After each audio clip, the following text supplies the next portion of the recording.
പ്രിയമുള്ള പ്രേക്ഷകരെ, ഇവിടെ നാം ചർച്ച ചെയ്യുന്ന വിഷയം നാരായണീയമാണ്. നാരായണീയത്തിലെ 7 ദശകങ്ങൾ നാം ചർച്ച ചെയ്ത് കഴിഞ്ഞു. ഇനി 8ാമത്തെ ദശകമാണ് നാം ചർച്ച ചെയ്യുന്നത്. ഈ ദശകത്തിൻ്റെ പേര് നൈമിത്തിക പ്രളയവും നാഭികമലത്തിൽ നിന്നുള്ള ബ്രഹ്മാവിൻ്റെ ആവിർഭാവവും എന്ന ദശകമാണ്. ഇതിലാദ്യത്തെ ശ്ലോകമാണ് നാം ചർച്ച ചെയ്യുന്നത്. നിങ്ങൾ ശ്ലോകം ശ്രദ്ധിക്കുക. ശാലിനി വൃത്തത്തിലാണ് ആചാര്യൻ ഇത് രചിച്ചിട്ടുള്ളത്.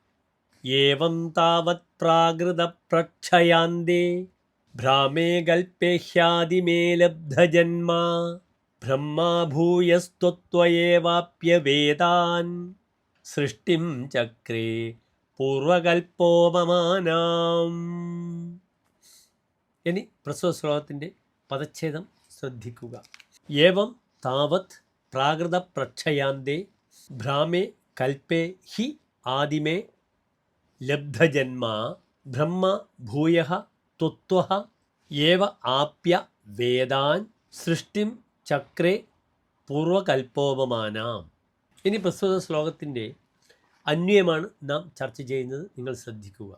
പ്രാകൃത പ്രക്ഷയാന്തേ ആദിമേ ഹി ഭ്രാമേ കൽപേ ഏവം താവത് ലബ്ധജന്മാ ബ്രഹ്മ ഭൂയഃ ത്വത്വഃ ഏവ വേദാൻ ആപ്യ പൂർവകൽപ്പോപമാനാം സൃഷ്ടിം ചക്രേ.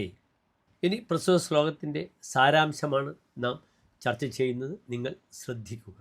മഹാപ്രളയാവസാനത്തിലുണ്ടായ ബ്രഹ്മയുഗത്തിൻ്റെ ആദ്യ ദിനം അങ്ങയിൽ നിന്നും ഇപ്രകാരം ജന്മം ലഭിച്ച ബ്രഹ്മാവ് വീണ്ടും അങ്ങയിൽ നിന്നു തന്നെ വേദങ്ങളെ സ്വീകരിക്കുകയും പ്രളയത്തിന് മുമ്പുണ്ടായ യുഗത്തിന് തുല്യമായ സൃഷ്ടികർമ്മം നിർവഹിക്കുകയും ചെയ്തു.